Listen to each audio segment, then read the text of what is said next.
देखिए, अपन ने सर्च किया था non financial statement of non profit organisation, financial statement of non profit organisation. तो उसमें मैंने आपको बताया था जब एंड ऑफ द ईयर में जब एक नॉन प्रॉफिट ऑर्गेनाइजेशन अपने फाइनेंशियल स्टेटमेंट्स प्रिपेयर करती है तो सबसे पहले क्या बनाते हैं, अपना receive and payment account, then income and expenditure account, then balance sheet. फिर अपन इसकी डिस्कस कर रहे थे कुछ सम इम्पॉर्टेंट टर्म्स। तो उसमें अपन ने डिस्कस किया था subscription, donation. Now next term अपन डिस्कस कर रहे हैं, दो टर्म अपन ने डिस्कस कर ली थी, one is subscription and second is donation. Now next important term अपन जो डिस्कस कर रहे हैं वो है आपकी लाइफ मेंबरशिप फीस। ये जो लाइफ मेंबरशिप फी है it is a income for non profit organisation. ये आपके नॉन प्रॉफिट ऑर्गेनाइजेशन की क्या होती है, इनकम होती है, and it is a capital receipt for non profit organisation. ये कैपिटल रिसिप्ट होती है किसकी, नॉन प्रॉफिट ऑर्गेनाइजेशन की। एंड जितनी भी कैपिटल रिसिप्ट्स होती हैं, all capital receipts are shown in the liability side of the balance sheet. So life membership fee is a capital receipt for non profit organization and it is always shown in the liability side of the balance sheet. तो life membership fees है, इसको हमेशा अपन कहां पे show करेंगे, balance sheet की liability side में, right. Now next term is fund. Next important term है आपकी फंड। देखो फंड क्या होता है, व्हाट इज फंड, कि जैसे आपकी ऑर्गेनाइजेशन में जो नॉन प्रॉफिट ऑर्गेनाइजेशन है, सपोज करो उसमें कोई इवेंट हो रहा है और उस इवेंट के लिए अपन क्या कर रहे हैं, कुछ फंड इकट्ठा कर रहे हैं। जो भी अमाउंट, मतलब उस इवेंट को ऑर्गेनाइज कराने के लिए जितना भी अमाउंट अपन कलेक्ट कर रहे हैं उसको अपन एक अलग से क्या कर रहे हैं, अलग से अपन उसको अरेंज कर रहे हैं, कलेक्ट कर रहे हैं। तो उस इवेंट को ऑर्गेनाइज कराने के लिए जो अमाउंट आप कलेक्ट कर रहे हो और उसको एकदम सेपरेट रख रहे हो, उसको बाकी की इनकम के साथ आप ऐड नहीं कर रहे, मिक्स नहीं कर रहे, तो वो जो सेपरेट अमाउंट आपने कलेक्ट करा है फॉर ऑर्गेनाइजिंग सम इवेंट, क्या कहलाता है, फंड कहलाता है। वो आपका क्या कहलाएगा, फंड कहलाएगा। कि अपनी कोई नॉन प्रॉफिट ऑर्गेनाइजेशन जब कोई इवेंट क्रिएट करता है, कोई इवेंट ऑर्गेनाइज करता है, तो उस इवेंट को ऑर्गेनाइज करने के लिए अगर वो कोई अमाउंट कलेक्ट कर रहा है और उस अमाउंट को वो सेपरेट रख रहा है, उसको बाकी की इनकम के साथ इंक्लूड नहीं कर रहा, तो जो सेपरेट अमाउंट है वो आपका क्या कहलाता है, फंड कहलाता है। जैसे फॉर एग्जांपल कोई नॉन प्रॉफिट ऑर्गेनाइजेशन है, उसको कोई टूर्नामेंट ऑर्गेनाइज करवाना है, तो उस टूर्नामेंट के रिगार्डिंग वो क्या कर रहा है, फंड इकट्ठा कर रहा है, और उस टूर्नामेंट के लिए जो भी अमाउंट उसके पास कलेक्ट हो रहा है from sponsorship, from entrance fees, उसको वो क्या कर रहा है, फंड में डाल रहा है, टूर्नामेंट फंड में, तो वो आपका क्या कहलाएगा, फंड कहलाएगा। अब इसके फंड की क्या अकाउंटिंग ट्रीटमेंट होता है नॉन प्रॉफिट ऑर्गेनाइजेशन में, जैसे यहाँ पे दो केस बनते हैं इसमें। देखिए फर्स्ट केस ए क्या है, केस ए कि जैसे आपका रिसिपेंट पेमेंट अकाउंट है, ये आपका रिसिपेंट पेमेंट अकाउंट है। सपोज करो एक नॉन प्रॉफिट ऑर्गेनाइजेशन कोई मैच ऑर्गेनाइज करवा रही है, तो उस मैच को ऑर्गेनाइज कराने के लिए उसने फंड इकट्ठा करा, कितने का, 12,000 रुपीज का। तो ये उसकी रिसिप्ट है, रिसिप्ट साइड में लिखा है टू मैच फंड कितना, 12,000। और इस मैच फंड में से उसने क्या हुआ, 10,000 के एक्सपेंसेस करे। ये जो मैच फंड इकट्ठा करा है, इसमें से उसने क्या करा, 10,000 के एक्सपेंसेस क्या करे, पे कर दिए। तो जो भी फंड होता है, जो भी फंड्स आपके होते हैं, फंड्स हमेशा कहां शो होते हैं, बैलेंस शीट की लायबिलिटी साइड में। फंड को आप कहां पे शो करोगे, बैलेंस शीट की लायबिलिटी साइड में। कैसे, आपने यहां पे लिखा मैच फंड, कितना मैच फंड है आपके पास, 12,000 का, और उसके रिगार्डिंग एक्सपेंसेस कितने इंकर्ड हुए, 10,000 के। कितने एक्सपेंसेस इंकर्ड हुए, 10,000 के। तो फंड में से ये मैच एक्सपेंसेस अपन ने माइनस कर दिए, तो ये जो रिमेनिंग अमाउंट बचा 2,000, इसको आप कहां शो करेंगे, बैलेंस शीट की लायबिलिटी साइड में। अब इसमें एक चीज का ध्यान रखना है कि अपन ने जो फंड अपन ने बनाया है, तो फंड से रिलेटेड जितनी भी इनकम्स होंगी, मतलब जो फंड आपने क्रिएट किया है उससे रिलेटेड जो भी इनकम होंगी all incomes are added in the liability side of the balance sheet. इस फंड में, फंड की लाइबिलिटी साइड में, मतलब इस फंड से रिलेटेड जितनी भी इनकम हो रही है वो सारी इनकम इस बैलेंस शीट की लाइबिलिटी साइड में आप क्या करेंगे, फंड में ऐड कर देंगे। और इस फंड से रिलेटेड जितने भी आपने एक्सपेंसेस करें, इस फंड से रिलेटेड जितने भी आपने एक्सपेंसेस करें वो सारे एक्सपेंसेस बैलेंस शीट की लाइबिलिटी साइड में, अपन इस बैलेंस शीट की लाइबिलिटी साइड में उस फंड में से उन एक्सपेंसेस को अपन क्या करेंगे, लेस कर देंगे। तो जैसे यहाँ पे मैच फंड हुआ 12,000 का और एक्सपेंसेस हुए 10,000 के, तो बैलेंस शीट की लाइबिलिटी साइड में फंड में से जो मैच एक्सपेंसेस थे वो लेस कर दिए, तो रिमेनिंग कितने रह गए, 2,000। अब इसमें एक और सिचुएशन बन सकती है। क्या है वो सिचुएशन?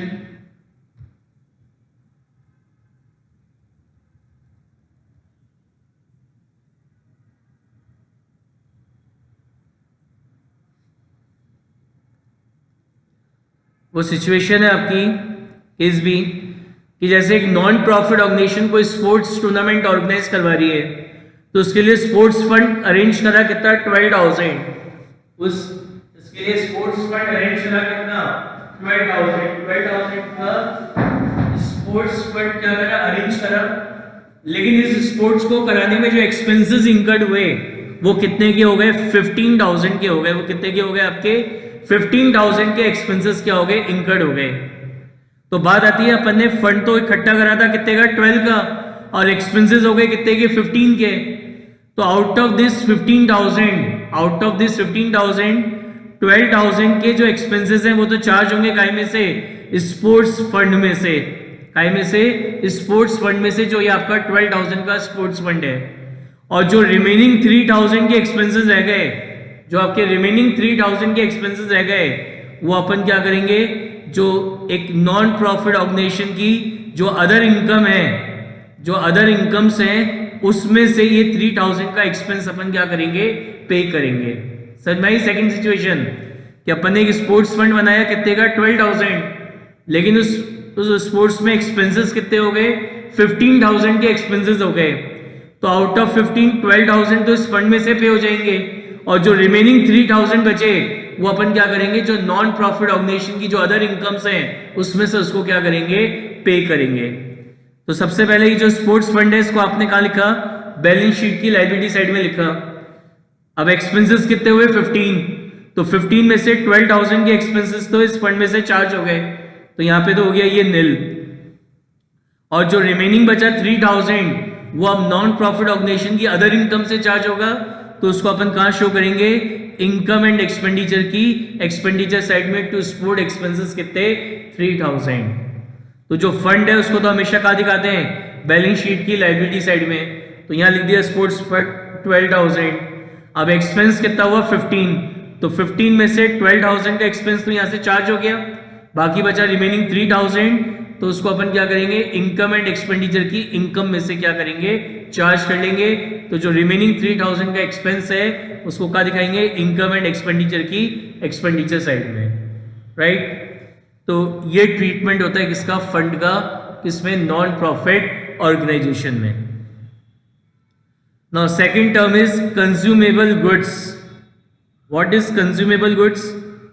कंज्यूमेबल गुड्स होते हैं ऐसे गुड्स जो ड्यूरिंग द ईयर कुछ तो अपन ने कंज्यूम कर लिए, कुछ तो अपन ने ड्यूरिंग द ईयर यूज कर लिए, और जब हमारा अकाउंटिंग ईयर एंड हुआ तो कुछ हमारे पास रिमेनिंग रह गए, कुछ हमारे पास उसका स्टॉक क्या हुआ, रिमेनिंग रह गया, ठीक है ना। तो वो आपके कंज्यूमेबल गुड्स कहलाते हैं।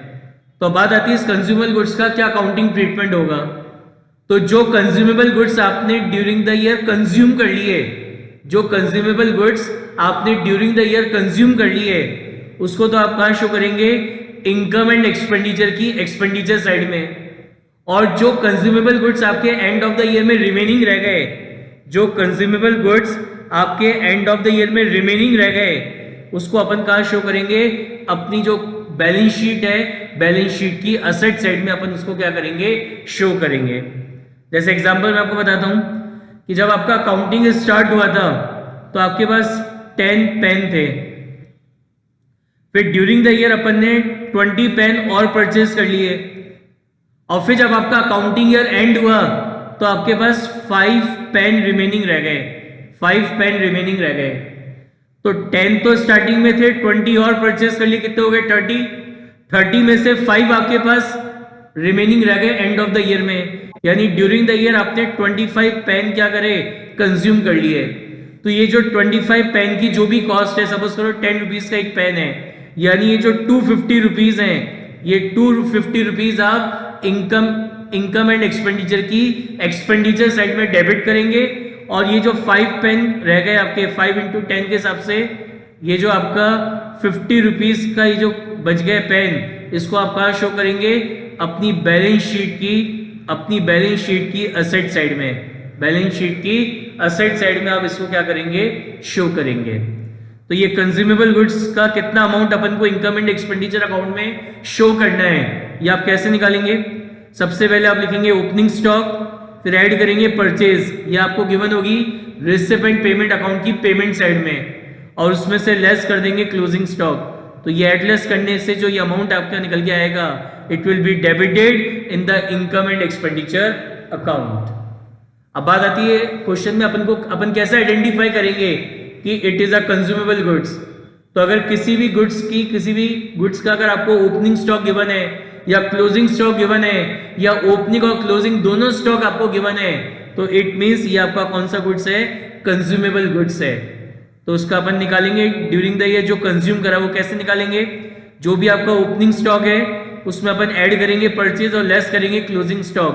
तो ये निकल के आ जाएगा कि consumable goods consumed during the year, consumable goods consumed during the year. और ये जो गुड्स अपन ने कंज्यूम करें, इसको अपन कहां पे शो करेंगे, इनकम एंड एक्सपेंडिचर अकाउंट की एक्सपेंडिचर साइड में, right.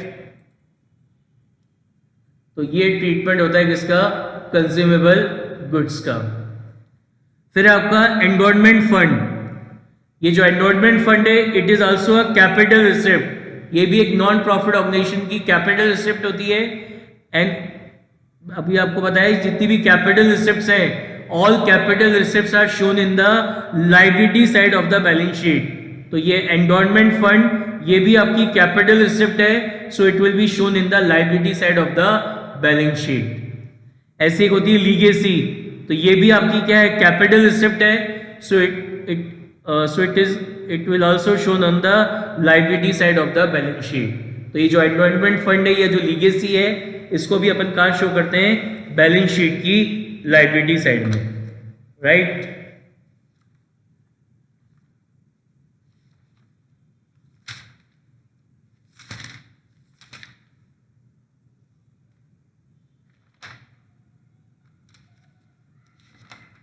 Take out book, take out illustration number 18. Take out illustration number 18. Page number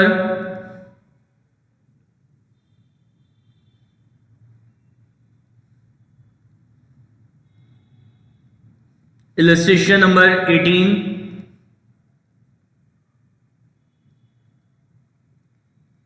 Illustration number 18, page number 1.31.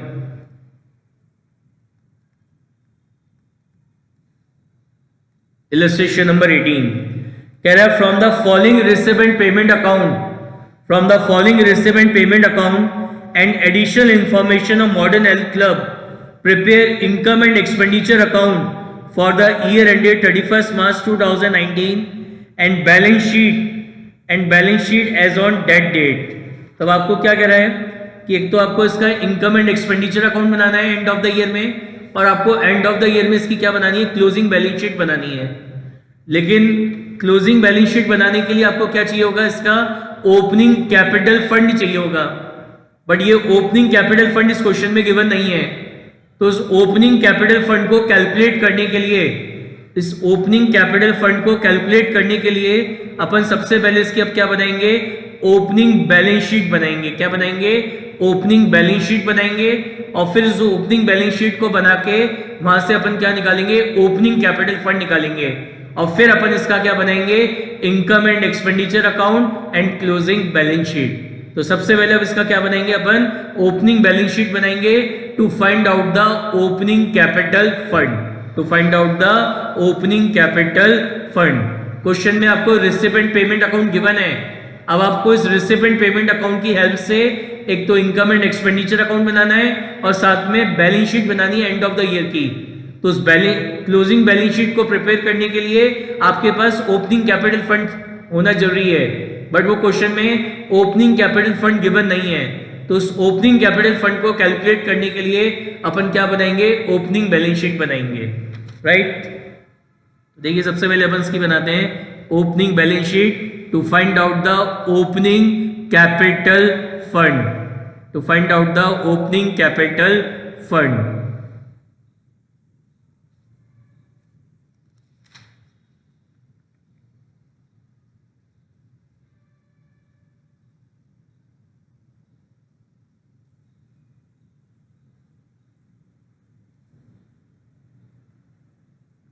Exam में क्वेश्चन आएगा तो आपका जो फर्स्ट पेज है उस पे आप ये ओपनिंग बैलेंस शीट बनाएंगे एंड ये ओपनिंग बैलेंस शीट आपके वर्किंग नोट में बनेगी, it is a part of working note. आपसे पूछा गया है you have to prepare income and expenditure account and closing balance sheet.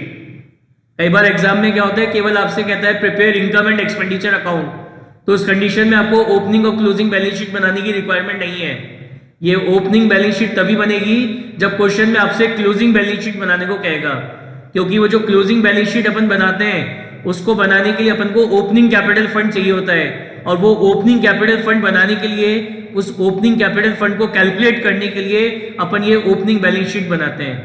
तो आप एग्जाम में जब ये एनपीओ का क्वेश्चन आए तो एक बार चेक कर लीजिएगा आपसे क्या पूछा है। तो अगर आपसे केवल कह रहा है prepare income and expenditure account, तो आपको ये ओपनिंग और क्लोजिंग बैलेंस शीट नहीं बनानी है, राइट। देखिए सबसे पहले अपन इसकी बनाएंगे ओपनिंग बैलेंस शीट। तो यहां लिखेंगे अपन इसका बैलेंस शीट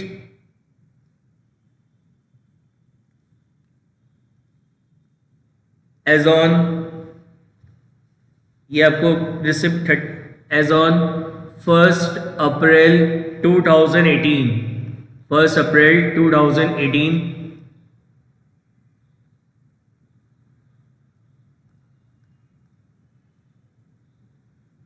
liabilities amount,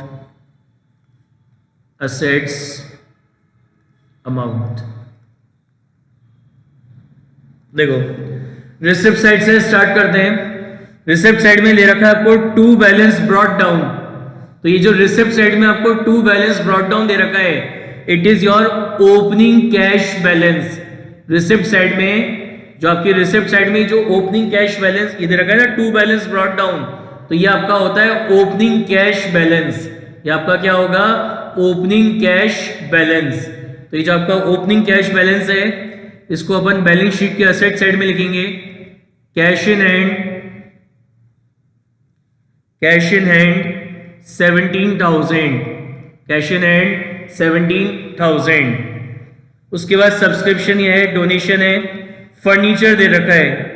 तो बुक वैल्यू ऑफ फर्नीचर कितनी है, 6,000 है। तो इसको इस साल अपन ने 5,000 में सेल करा है। तो ये जो 6,000 रुपीज का फर्नीचर है ये लास्ट ईयर का फर्नीचर है। कैसे पता चला ये लास्ट ईयर का फर्नीचर है, क्योंकि अगर ये 6,000 रुपीज का फर्नीचर अगर करंट ईयर में परचेज होता तो ये पेमेंट साइड में गिवन होता। तो जरा देखो पेमेंट साइड में कोई परचेज ऑफ फर्नीचर है क्या, पेमेंट साइड में कोई परचेज ऑफ फर्नीचर है क्या, नहीं है। तो इसका मतलब ये जो फर्नीचर है ये लास्ट ईयर का है। तो लास्ट ईयर का है तो यानी ओपनिंग बैलेंस शीट में आएगा। फर्नीचर आपका एसेट होता है, तो यहां लिखेंगे फर्नीचर कितना है 6,000। फिर लाइफ मेंबरशिप है इंटरेस्ट ऑन इन्वेस्टमेंट, इसको इंपॉर्टेंट टिक कर लो। इंटरेस्ट ऑन इन्वेस्टमेंट को क्या कह रहे हैं, interest on investment at the rate 5% for full year 9,000। क्या मतलब है इसका, कि हमारे कुछ इन्वेस्टमेंट है, हमारे पास कुछ इन्वेस्टमेंट है, उस इन्वेस्टमेंट पे हमें क्या मिला है, 5% की रेट से इंटरेस्ट मिला है, 5% की रेट से इंटरेस्ट मिला है, जो कि इक्वल है किसके, 9,000 के। तो बात आती है ये जो इन्वेस्टमेंट है आपका एसेट है, तो बात आती है इन्वेस्टमेंट कब परचेज कर रहे हैं अपन ने, ये इन्वेस्टमेंट हमारे हमने करंट ईयर में परचेस करें या ये इन्वेस्टमेंट हमारे प्रीवियस ईयर के हैं, या ये इन्वेस्टमेंट हमारे प्रीवियस ईयर के हैं। तो ये जो इन्वेस्टमेंट है ये हमारे प्रीवियस ईयर के इन्वेस्टमेंट है, लास्ट ईयर के इन्वेस्टमेंट है। अब बात आती है कैसे पता चला कि ये लास्ट ईयर के इन्वेस्टमेंट है, क्योंकि अगर ये इन्वेस्टमेंट अगर अपन ने करंट ईयर में परचेस किए होते, ये जो इन्वेस्टमेंट है अगर ये आपने करंट ईयर में परचेस किया होता तो ये पेमेंट साइड में गिवन होता, ये पेमेंट साइड में गिवन होता। तो जरा देखो क्या पेमेंट साइड में कोई इन्वेस्टमेंट दे रखा है?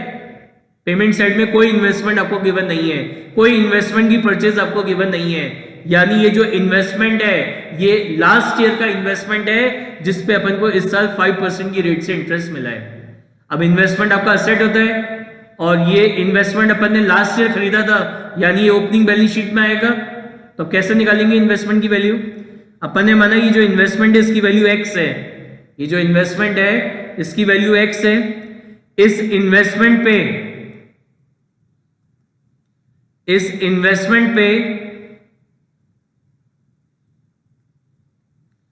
इन्वेस्टमेंट पे अभी आपको 5% की रेट से इंटरेस्ट मिला है, 5% की रेट से क्या मिला है? इंटरेस्ट मिला है। और वो कितना है इंटरेस्ट? 9000 का।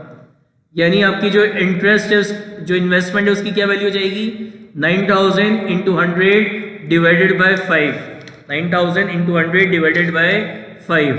तो यानी आपके इन्वेस्टमेंट की वैल्यू आ गई कितनी? 1,80,000। यानी लास्ट ईयर अपन ने ये 1,80,000 रुपीज का इन्वेस्टमेंट परचेज किया था जिसपे अपन को इस साल 5% की रेट से क्या मिला है? इंटरेस्ट मिला है। और ये क्योंकि लास्ट ईयर अपन ने परचेज किया था इसलिए इसको अपन ओपनिंग बैलेंस शीट में लिखेंगे इन्वेस्टमेंट। कितने का इन्वेस्टमेंट है? 1,80,000 का इन्वेस्टमेंट है। उसके बाद रिसिपेंट पेमेंट से तो और कुछ आएगा नहीं। अब नीचे एडिशनल इंफॉर्मेशन में क्या लिखा है?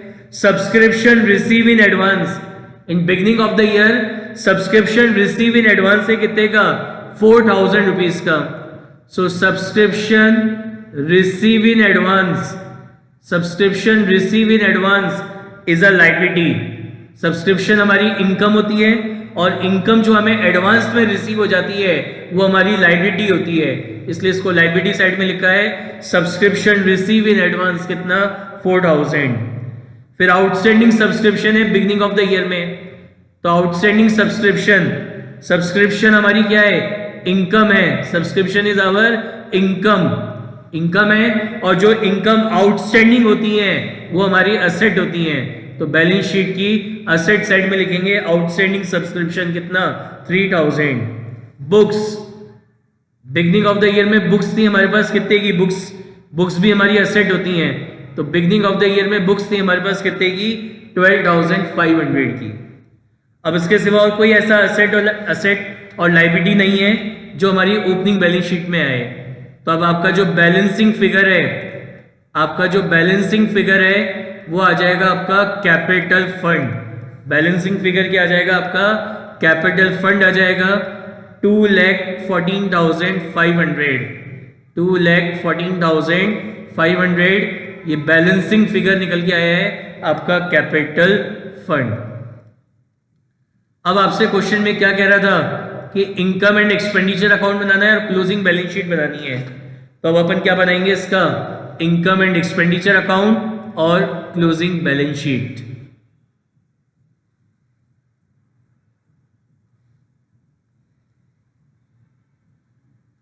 मैं आपको दोबारा बता देता हूं कि ये जो आपका इनकम एंड एक्सपेंडिचर अकाउंट है ये आपके एक्रूअल कंसेप्ट पे बनता है। यानी इनकम साइड में कौन सी इनकम आएंगी? Income which is related to current year. वो इनकम जो करंट ईयर से रिलेटेड है, वेदर रिसीव्ड और नॉट, चाहे रिसीव हुई हो या रिसीव ना हुई हो। और इसी तरीके से इनकम एंड एक्सपेंडिचर की एक्सपेंडिचर साइड में कौन से एक्सपेंडिचर रहेंगे? Expenditure which is related to current year, expenditure which is related to current year whether paid और नॉट। और इनकम एंड एक्सपेंडिचर अकाउंट में कौन सी इनकम और एक्सपेंडिचर शो नहीं होंगे? Those income and expenditure which is related to previous year और next year. ऐसी इनकम और एक्स्ट्रा एक्सपेंडिचर जो हमारे नेक्स्ट ईयर या प्रीवियस ईयर से रिलेटेड है उसको अपन इनकम एंड एक्सपेंडिचर अकाउंट में शो नहीं करेंगे, राइट। तो अपन ये बैलेंस शीट बना रहे हैं 31 मार्च 2019 की। Liabilities, amount, asset, amount,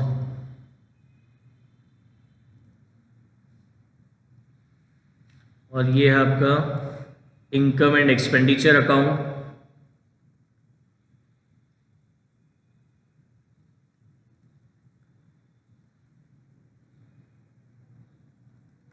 income and expenditure account for the year ended 31 March 2019।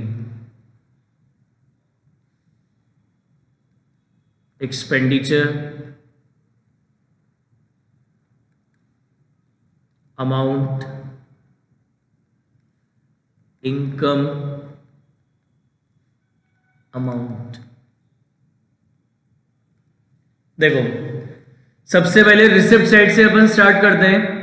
Receipt payment account में क्या था, रिसिप्ट साइड में ड्यूरिंग द ईयर जो भी अपन को रिसीव होता है वो रिसिप्ट साइड में लिखते हैं, और ड्यूरिंग द ईयर जो भी अपन ने पे करा है वो सब पेमेंट साइड में आते हैं। जबकि यहाँ पे इनकम साइड में कौन सी इनकम आएंगी, revenue income which is related to current year whether receive or not. Previous year और नेक्स्ट ईयर की कोई इनकम यहाँ पे अपन शो नहीं करेंगे, राइट। तो जैसे सबसे पहले आपको सब्सक्रिप्शन दे रखा है तो आप यहां लिखेंगे बाय सब्सक्रिप्शन, बाय सब्सक्रिप्शन। तो सब्सक्रिप्शन जो रिसीव हुआ है ड्यूरिंग द ईयर आपको जो सब्सक्रिप्शन रिसीव हुआ है वो कितने का सब्सक्रिप्शन रिसीव हुआ है, 60,000 का सब्सक्रिप्शन आपको रिसीव हुआ है।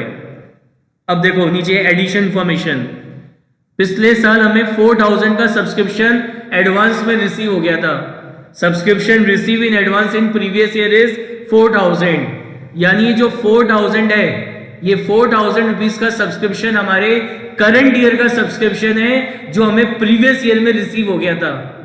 बट ये 4,000 इनकम तो करंट ईयर की है, and any income which is related to current year whether receive or not, चाहे मिली हो या ना मिली हो, आपको अपनी इनकम साइड में शो करनी है। तो ये 4,000 की इनकम हमारे करंट ईयर की इनकम है जो प्रीवियस ईयर में ही मिल गई थी, लेकिन क्योंकि इनकम तो करंट ईयर की है और any income which is related to current year whether receive or not उसको हमें इनकम साइड में शो करना होता है। तो अपन ऐड करेंगे subscription receive in advance, subscription receive in advance in previous year कितना 4,000। और इस साल भी अपन को 5,000 का सब्सक्रिप्शन एडवांस में रिसीव हो गया।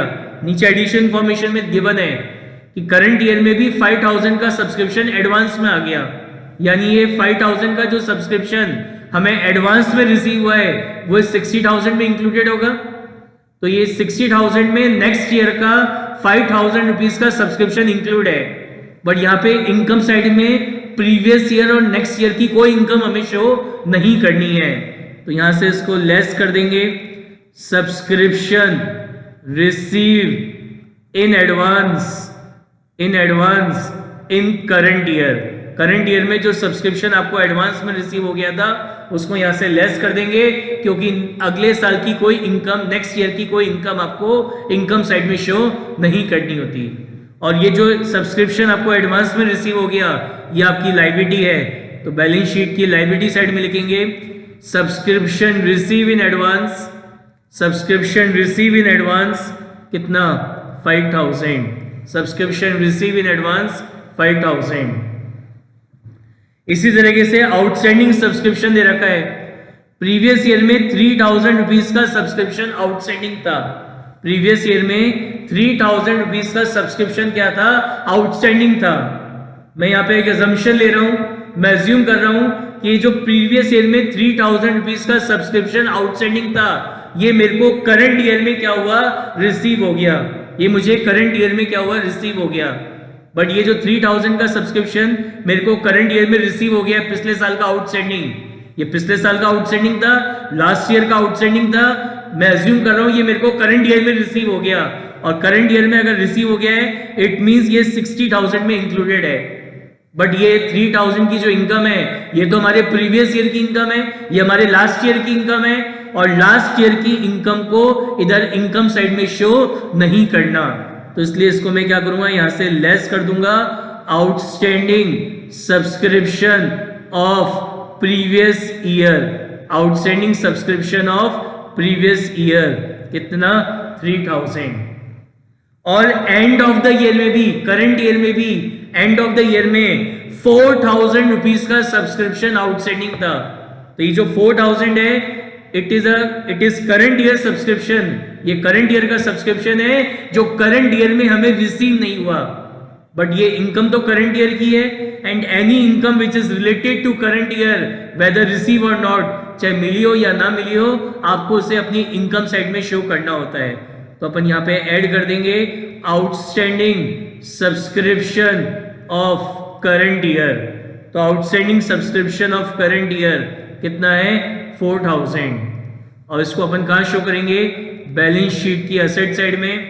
आउटस्टैंडिंग सब्सक्रिप्शन 4,000, जो इनकम आपकी आउटस्टैंडिंग होती है वो आपकी एसेट होती है, तो इसलिए इसको अपन ने बैलेंस शीट की एसेट साइड में शो कर दिया। तो ये आपका ट्रीटमेंट होगा सब्सक्रिप्शन का। इसको एडलेस करेंगे तो ये एडलेस करके आ जाएगा आपका कितना 60,000। नाउ नेक्स्ट आपको दे रखा है डोनेशन। तो in case of silence donation will be treated as a general donation, and general donation will be shown in income side of income and expenditure account. तो इसको अपन कहां शो करेंगे, इनकम साइड में, बाय डोनेशन 2,000। फर्नीचर, अपन ने furniture को cell करा 5,000 में, अपन ने फर्नीचर को सेल करा कितने में 5,000 में। तो फर्नीचर हमारा फिक्स एसेट होता है, और फिक्स एसेट को सेल करने से जो हमें रिसिप्ट होती है वो हमारी कैपिटल रिसिप्ट होती है, and capital receipt is not shown in income and expenditure account. हम कैपिटल रिसिप्ट्स को इनकम एंड एक्सपेंडिचर अकाउंट में शो नहीं करते। तो इस फर्नीचर आपका फिक्स एसेट है, तो इस फिक्स एसेट को सेल करने से, इस फिक्स एसेट को सेल करने से जो भी आपको प्रॉफिट हुआ या लॉस हुआ है उस प्रॉफिट या लॉस को अपन इस इनकम एंड एक्सपेंडिचर अकाउंट में क्या करेंगे, शो करेंगे। लेकिन ये जो सेल ऑफ फिक्स एसेट होती है it is a capital receipt, and capital receipt is not shown in income and expenditure account. Only revenue receipts are shown in income and expenditure account. तो इस fix asset को sale करने से आपको जो profit या लॉस हुआ है केवल वो प्रॉफिट लॉस इस इनकम एंड एक्सपेंडिचर अकाउंट में शो होगा। ये सेल ऑफ फर्नीचर इस इनकम एंड एक्सपेंडिचर अकाउंट में शो नहीं होगा, because it is a capital receipt. तो फर्नीचर की बुक वैल्यू क्या है, book value of furniture is 6,000, और 6,000 रुपीज के फर्नीचर को हमने 5,000 में सेल कर दिया, तो there is a loss of 1,000। Furniture को सेल करने पर क्या हुआ, लॉस हो गया 1,000 रुपीज का। तो उसको अपन लिखेंगे एक्सपेंडिचर साइड में, to loss on sale of furniture, to loss on sale of furniture 1,000। तो समझ में आ गया, जो फिक्स एसेट की सेल है उस सेल को नहीं दिखाना इनकम एंड एक्सपेंडिचर अकाउंट में, लेकिन उस फिक्स एसेट को सेल करने से जो भी प्रॉफिट या लॉस हुआ है that profit and loss will be shown in income and expenditure account. Next is life membership फी।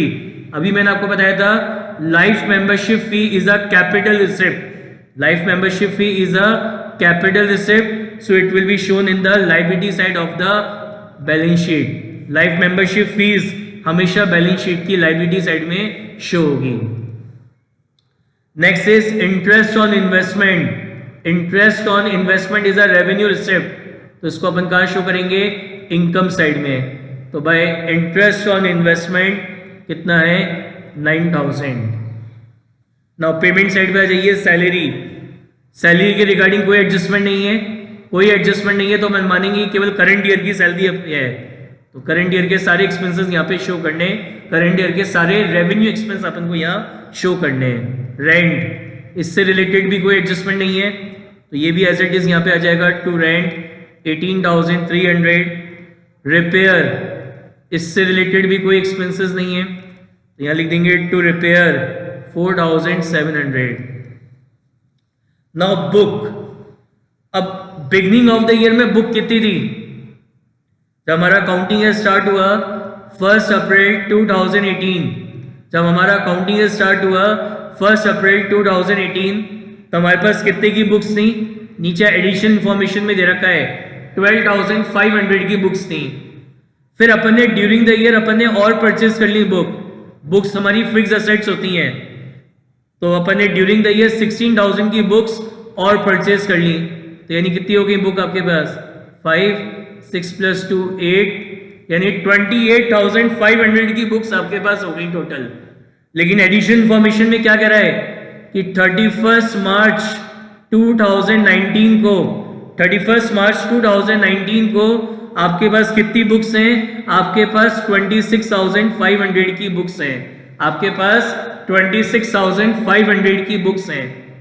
तो यानी आप यहाँ पे आपका क्या हुआ? ये बुक की वैल्यू कम हो गई, यानी इसके ऊपर 2,000 रुपीज का क्या लग गया? डेप्रिसिएशन लग गया। इसके ऊपर 2,000 रुपीज का क्या लग गया? डेप्रिसिएशन लग गया, तभी ये बुक की वैल्यू कम हो गई। तो ये जो डेप्रिसिएशन है इसको तो अपन एक्सपेंडिचर साइड में शो करेंगे। डेप्रिसिएशन ऑन बुक्स कितना है? 2,000। और ये जो 31 मार्च को बुक का बैलेंस आपको दे रखा है, इसको अपन बैलेंस शीट की असेट साइड में शो करेंगे। बुक्स कितनी है? 26,500, राइट। नेक्स्ट आपको दे रखा है बिल्डिंग। तो बिल्डिंग आपकी फिक्स एसेट है, और फिक्स एसेट्स को परचेज करने में जो एक्सपेंस करते हैं वो हमारा कैपिटल एक्सपेंडिचर कहलाता है। तो उसको अपन कहाँ शो करेंगे? बैलेंस शीट की असेट साइड में लिखेंगे बिल्डिंग कितनी है? 30,000। फिर बैलेंस कैरेट डाउन दे रखा है, तो ये बैलेंस कैरेट डाउन क्या है आपका? Closing cash balance. ये आपका क्या है? क्लोजिंग कैश बैलेंस है। तो क्लोजिंग कैश बैलेंस आपको दे रखा है कितना है? 1,000 rupees. Your closing cash balance is 1,000 rupees. ये जो दे रखा है by balance carried down, it is your closing cash balance. कितना दे रखा है? 1,000 दे रखा है, राइट। नाउ सारे एडजस्टमेंट्स अपन ने कर लिए। अब अपनी ओपनिंग बैलेंस शीट से एक तो कैपिटल फंड आएगा। कितना है कैपिटल फंड? 2,14,500। तो अपन यहां लिखेंगे कैपिटल फंड 2,14,500, 2,14,500। और एक क्या आएगा? फर्नीचर अपन ने सेल कर ही दिया। एक क्या आएगा आपका? इन्वेस्टमेंट आएगा। कितने का इन्वेस्टमेंट है आपके पास? इन्वेस्टमेंट है आपके पास कितना? 1,80,000 रुपीज का आपके पास क्या है? इन्वेस्टमेंट है। बुक्स अपन ने लिखी थी। अब इस इनकम एंड एक्सपेंडिचर अकाउंट में इनकम ज्यादा है और एक्सपेंडिचर कम है, तो if income is more than expenditure, if income is more than expenditure, then difference will be treated as surplus. Then difference will be treated as surplus. तो कितने का सरप्लस है? बैलेंसिंग फिगर ये सरप्लस आ गया 15,000 रुपीज का। तो इसको अपन कैपिटल फंड में ऐड कर देंगे। सरप्लस कितना सरप्लस है आपका? 15,000 रुपीज का आपका सरप्लस है। तो 2,14,500 प्लस 15,000, तो ये आ जाएगा आपका 2,36,500। जो भी सरप्लस होता है उसको अपन कैपिटल फंड में क्या करते हैं? ऐड कर देते हैं। और ये बैलेंस शीट का टोटल आ जाएगा 2,41,500, 2,41,500। समझ में आ गई बात?